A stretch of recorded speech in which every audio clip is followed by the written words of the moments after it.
Graça e paz, sou o profeta pastor Marconi Silva. Hoje vamos falar sobre um tema que muita gente ignora. E tudo quanto fizerdes, fazei-o de todo o coração, como ao Senhor e não aos homens. Colossenses capítulo 3, versículo 23.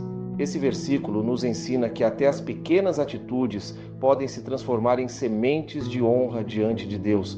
E hoje eu quero te mostrar como um gesto simples pode fortalecer essa obra que alcança tantas vidas todos os dias. O YouTube liberou uma nova função e agora aparecem produtos confiáveis do Mercado Livre e da Shopee diretamente nos nossos vídeos. E toda vez que você adquire qualquer coisa usando os links que estão aqui na descrição, você abençoa o nosso canal, fortalece o ministério e nos ajuda a continuar produzindo conteúdos que transformam vidas, famílias e destinos. São produtos com a mesma qualidade, garantia e segurança que você já conhece nessas plataformas. Se você precisa comprar algo, um cabo, um fone, itens para casa, ferramentas, acessórios ou presentes, dá uma olhada nos links aqui na descrição. Cada compra feita por lá ajuda a manter os projetos, as campanhas e as mensagens que têm alcançado milhares de pessoas todos os dias. Se inscreva no canal, ative as notificações, deixe seu like, compartilhe com alguém que precisa ouvir essa mensagem e visite nossa loja. E não se esqueça de hypar nossos vídeos, isso ajuda muito no crescimento do canal. Fica comigo até o final porque Deus vai falar com você de forma poderosa.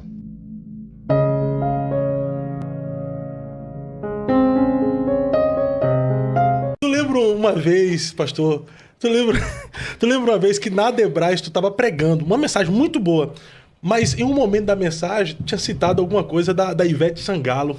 Pois é, rapaz, é o seguinte, pastor Mac Anderson disse, Eliseu, Deus te protegeu de saber o alcance do seu nome para te manter em humildade. Tá ok? O áudio que eu não gosto muito de colar. Deus te prometeu, Deus te preservou, Deus te escondeu. E eu vou pregar. Eu não sei quem tá filmando. Eu não sei se vai pro YouTube. Eu não tinha canal no YouTube. Sua página e várias outras páginas fazendo cortes fizeram com que pessoas fizessem redes sociais pra mim. Eu não fiz o meu canal do YouTube. Eu não fiz o meu Facebook. Eu não fiz o meu Instagram. Eu não fiz o meu Orkut. Não tinha Orkut? Não. As pessoas que faziam. Então, eu preguei e eu vi. Eu vi ela fazer aquilo. Eu sou nordestino. Eu tenho um amor pelas escrituras, pela igreja, pela verdade do evangelho. Pregando. Eu estou com um texto aberto, que eu prego, na maioria das vezes, expositivamente, no Salmo 150. Eu estou pregando sobre o verdadeiro louvor. E lembrei que ela parou o show, e ali com muita cachaçada e prostituição, aquela coisa toda, disse que estava louvando e tal. E eu disse que ímpio não adora. Quem adora é o verdadeiro adorador por causa da ação do Espírito Santo no espírito do crente e por causa da palavra da verdade, que é o evangelho. E você percebe que isso saiu aquele corte. Só saiu e viralizou. Pois é. Naquela época foi eu mesmo que tinha feito o corte no Eu Acredito na Minha Geração. Viralizou muito. Ah, foi você? Foi, eu lembro. Aí, a gente nem tinha... Foi o primeiro contato que a gente teve na época. Você entrou em contato comigo porque tinha gente ameaçando a sua família. Tu lembra disso? Sim, como se eu estivesse menosprezando ela. Ímpio não adora. O Salmo 50 deixa isso claro. Que tens tu, ó ímpio, em recitar os meus estatutos, se viras as costas diante de mim. Então, a partir do momento que um ímpio, por exemplo, está em um show e canta um louvor, isso não é adoração? Não. É só uma música? É uma música para engajar, atrair o público gospel, que dá dinheiro no YouTube, no Spotify. Mas a adoração, não. A adoração é em espírito e em verdade. O Espírito Santo age na igreja para que assim a adoração surja. O salmista disse no Salmo 22, verso 25. A inspiração do meu louvor vem de ti no meio da congregação. A congregação ali é dos santos que adoram. Sempre a adoração está, quando se fala de louvor, sempre a adoração está ligada aos santos, reunidos ou não. Mas se é santo, é adorador. Ímpio não adora. Mas Deus pode usá-lo de alguma forma, pode, através dessa canção, para alcançar alguém, aí né? Você está entrando na soberania divina, está entrando no poder de Deus. Ele pode usar até jumenta, usar eu, não vai usar qualquer outro tipo de gente. Mas o que a Bíblia ensina teologicamente é que a adoração é algo que só a igreja gera para Jesus. Porque não tem como você desfazer de João 4, em espírito e em verdade. O que é adoração em espírito? É resultante da ação do espírito no espírito do homem. vinda através da regeneração. E em verdade, pela verdade da palavra, o ímpio ainda não teve essas experiências, mas ali pode ser alguém que, como eu vi um teólogo falar, pode ser alguém que esteja em um processo de pré-regeneração, tá com vontade de voltar para Jesus, e ali a saudade de Deus está iniciando, está começando, aquela pessoa está sendo atraída ao evangelho, porque existem pessoas que aos poucos vão sendo libertas. Existem pessoas que têm experiências mais rápidas com Deus, de libertação, né? Mas existem alguns que processualmente vão abrindo mão do amor ao mundo, vão largando as coisas dessa terra. Então pode ser, é uma experiência pessoal, mas como doutrina para a igreja, a adoração é só possível à igreja que tem o Espírito Santo agindo nela. E aqueles que se convertem a Jesus, mas pela profissão continuam cantando música secular, e aí no meio do show canta um louvor, mas ele já está participando de uma célula, já se converteu a Jesus. Está em processo de santificação. Agora, essa pessoa precisa saber que a Bíblia ensina a renúncia desde o Antigo Testamento. A Bíblia manda buscar primeiro o reino de Deus, e no contexto que a Bíblia manda buscar primeiro o reino de Deus, a Bíblia diz que é Ele quem cuida de nós. Então, se a sua necessidade é colocada diante de Deus e você precisa fazer aquilo que fere os princípios da igreja onde você congrega, do credo que você sustenta na igreja onde você congrega, do Cristo que você serve, então você ainda não foi totalmente liberto. Na renúncia se vê a provisão divina. E é necessário essa renúncia total até da profissão. Vamos pegar não vou citar nome, mas o camarada fez sucesso no mundo secular como um grande cantor. Ele vem para Jesus agora e ele tem uma profissão. Dentro dessa sua profissão, ele tem agenda até 2028 para atender os shows secular. Se ele veio para Jesus, o evangelho exige dele a renúncia total de tudo. Desde que o ambiente secular onde ele esteja lhe acrescenta o que espiritualmente? Existe uma guerra entre carne e espírito. Você precisa escolher com quem vai andar. É normal você se entregar para Jesus e perder certas amizades. É normal. O próprio Jesus ensina isso no texto de Evangelho, segundo escreveu Marcos, no texto do jovem rico, capítulo 10. Quando o jovem rico vira as costas para Jesus, Jesus diz que a família agora dessa pessoa que renuncia por amor a Cristo é a igreja. Versículo de número 29.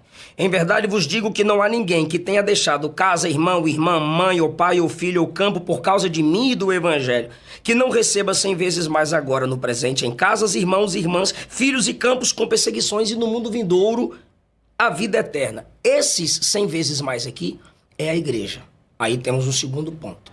A igreja se comporta como irmão, pai, mãe desses que acabaram de se entregar para Jesus e precisam renunciar até o próprio sustento por amor ao evangelho. Terceiro ponto. O Espírito Santo, às vezes, isso aqui já é experiência pessoal, que eu ouço de músicos e de cantores e de pessoas que acabaram de se entregar para Jesus. Pastor, eu recebi de Deus uma exigência que eu não recebi de outros. Eu me senti obrigado a abrir mão daquele ambiente, daquele lugar que me fazia ter saudade da prostituição, da cachaça, dos palavrões. Aquilo não era um ambiente saudável para mim. Aí entra o Salmo 1. Bem-aventurado o varão que não anda segundo o conselho dos ímpios, não se detém no caminho do pecador e não se assenta na roda do escarnecedor. Seu nível de fé. Da mesma forma, um jovem pode ser formado teologicamente desde a escola dominical e ir para uma faculdade e sair de lá crente firme. Enquanto tem outros que vão para a faculdade 6 meses depois vira comunista, socialista, diz que se descobriu, a menina faz parte do FFF, feia, fedorenta, feminista, e aí abre mão dos seus princípios. Por quê? Porque antes de ir para a Babilônia, Daniel teve Jerusalém. Não pode ir para a Babilônia quem ainda não tem o caráter de Jerusalém. Então, olha para você, jovem. Você se entregou a Cristo. Você tem firmeza no evangelho para isso, conforme diz Colossenses, capítulo 2. Paulo diz que a igreja tem que estar enraizada em Cristo e andar conforme o recebeu. Esse ambiente é saudável? Te edifica em quê? Te acrescenta em quê espiritualmente? Ah, mas a minha renda. Eu volto para Mateus 6,33. Busque primeiro o meu reino e as outras coisas. Essas coisas serão acrescentadas. Comer, beber, vestir, que é o sustento. Paulo disse em Filipenses, capítulo 4, que ele tudo podia naquele que o fortalecia. Tudo posso naquele que me fortalece, tudo posso suportar, porque em Cristo eu aprendi a contentar-me com o que tenho. Aí ele conclui, o meu Deus, segundo suas riquezas, suprirá todas as vossas necessidades. Então, se a renúncia é pelo seu bem espiritual, pelo seu desenvolvimento ministerial, pelo seu testemunho e para a glória de Cristo, eu tenho certeza, Ele cuida de você. Ô pastor, eu concordo muito com essa sua fala, mas eu me coloco no lugar também. Eu aqui, falando isso hoje, vamos lá, tendo uma consolidação, que eu não tenho, mas me colocando no lugar de alguém que tem uma consolidação já no meio gospel, tá? Super abençoado, conhecido, com ofertas generosas e tal. É uma coisa. Agora, a pessoa abandonar tudo, seja a fama, o dinheiro, para viver agora algo novo... Você acha que é pecado não é desafiador, não? É desafiador. E quem diz que evangelho não é desafio? É pecado ser rico? Não. Jesus olhou para o jovem rico e disse, vai, vende tudo que tem, pega o dinheiro, me segue e terás um tesouro no céu. Ele virou as costas para Jesus transtornado. Se não é pecado ser rico, por que Jesus falou para esse camarada vender tudo, dar o dinheiro aos pobres e segui-lo? Porque o coração estava na riqueza. O coração estava na riqueza e ele era hipócrita. Porque Jesus disse assim, você conhece os mandamentos. Quais são os mandamentos que Jesus prova que ele conhecia? Não matarás, não adulterarás, não furtarás, não dirás falso testemunho. A ninguém enganarás. Ou seja, Jesus só cita os mandamentos de respeito ao próximo. Aí quando Jesus diz, vende tudo que tem, dá pro próximo, ele virou as costas para Jesus. Ou seja, na hora de provar que ele guardava esses mandamentos que honram o próximo, ele vira as costas para Jesus. Então vocês não cantam, tudo que é meu é teu? Eu abri mão de tudo, abro mão dos meus sonhos, abro mão das riquezas por ti. Aí na hora de provar, não prova. A questão é, seu coração está onde? Se sua dependência não está em Deus, você erra em exercer seu profissionalismo num ambiente em que não glorifica o nome de Jesus. Mas se seu coração está centrado em Cristo, você tem raiz para isso, e você não desvia por causa disso, seja a luz em meio às trevas, evangeliza os outros músicos, pega o microfone num dado momento e vai falar de Jesus. Ah não, mas eu não preciso falar, porque tem uma frase famosa que diz, pregue, se necessário, use palavras. É bonita, mas é falsa. Não tem como pregar sem falar. Então, se você quer sustentar a tese de que você pode ser músico, tocar na igreja no domingo e tocar na balada na segunda, que fruto do reino você está dando onde você estiver? Porque não existe essa dubiedade cristã, Fábio. O crente é no culto o que ele já é em casa. Quando eu preguei Levítico capítulo 6, que o sacerdote complementava à noite as ofertas que começavam a ser iniciadas de dia. A gente reproduz na segunda aquilo que a gente gera ou recebe no domingo no culto. Então, seja um adorador, seja esse crente que processualmente, eu sei que você que está assistindo tem desejo de renunciar, de crescer. Aos poucos, eu acabei de falar na introdução do nosso podcast aqui, existem pessoas que processualmente vão abrindo mão do amor às coisas dessa terra para se dedicar totalmente ao Senhor. Eu tenho exemplos de pessoas que eu ouvi. Tem um cara que toca violão muito bom, meu irmão escuta muito ele. Ele disse, eu me senti incomodado pelo Espírito e parei totalmente de ouvir música secular. Ouvi também um testemunho do Thales Roberto. Ele disse que foi incomodado pelo Espírito a parar totalmente de ouvir música secular. São experiências que, com alguns, Deus chama de modo mais sério do que outros, por algum propósito específico. Ô pastor, mas nós como igreja não corremos o risco de mudar a opinião como essa sua? Porque há um tempo atrás nós tínhamos a mesma opinião concernente a jogadores de futebol. E aí nós temos inúmeros testemunhos de pessoas que abandonaram a carreira profissional de futebol, como por exemplo, pastor Gilvan Rodrigues, porque na visão na época era pecado. Se nós mudamos nessa questão, não corre um risco de futuramente a igreja olhar, não, é só a profissão. Tá, se é correlacionando com os cantores seculares? Se é a opinião, vai mudar, mas a minha opinião está baseada nas escrituras sagradas.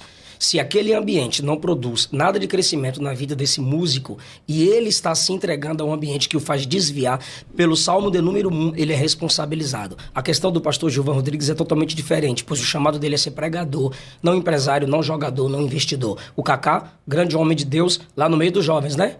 Mas Kaká pregava para eles. Todo pregador que você conhece hoje, que sabe que era jogador profissional, se reconhece que eles pregavam, oravam, faziam reuniões de orações. Já me chamaram para estar ali com eles, instruindo, pregando. Nunca tive a oportunidade, o privilégio de estar com eles ali pregando. Mas os jovens evangélicos são os pregadores ali no time de futebol. Então, se você é músico, todo cristão é um pregador, Fábio.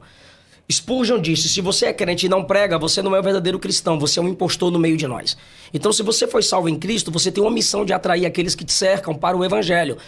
Vá seguir sua profissão, desde que, primeiro, Jerusalém esteja no seu coração teologicamente. Segundo, você exerça a sua missão de atrair outros para Cristo, porque está no ambiente para ser influenciado. Para que você aceitou Jesus se é para continuar a treva? A exemplo também está o Ricardo Oliveira, né? Pregadorzão. E nós temos também o movimento Atletas de Cristo, pelo próprio Edmilson. Tem pregadores, né? não tem? Pregadores também, né? Então pronto. Então não tem como mudar se é doutrina bíblica, se é a palavra. É doutrina. Renúncia, ambiente que não agrega nada na sua vida espiritual. Agora, Tiago Cavaco, pastor presbiteriano. Ele é pastor da, se não me engano, depois você pode pesquisar, Primeira Igreja Batista, Portugal. Flor Caveira é o nome da banda do cara. Banda de rock.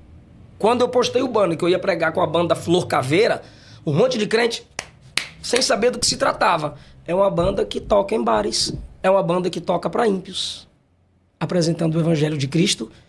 É uma banda tradicional, que foi herdada de pai para filho, de neto, de vô para neto.